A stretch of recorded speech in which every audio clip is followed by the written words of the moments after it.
നാട്ടിലെ പെണ്ണുങ്ങളെ വയത് കേൾക്കാൻ വരുമല്ലോ, എല്ലാത്തിനെയും ഒന്ന് കാണാൻ കിട്ടുന്ന അവസരമാണല്ലോ എന്ന ചിന്തയോടുകൂടി വരുന്നവരുണ്ട്. കാമുകനെ നിർത്തിയിട്ട് കാണാൻ വരുന്ന പെമ്മക്കളുണ്ട്. എന്റെ പ്രിയമുള്ളവര്, അങ്ങനെ വന്നാ നിനക്ക് രക്ഷയില്ല.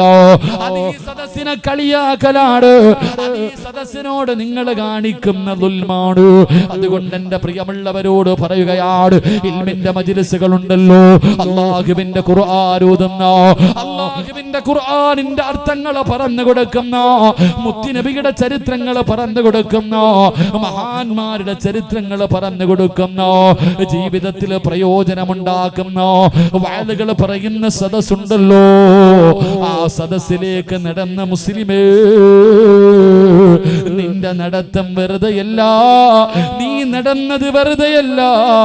നാളെ സിറാത്തിൽ നിനക്കിത് രക്ഷയുണ്ടെന്ന് നബി മുഹമ്മദ്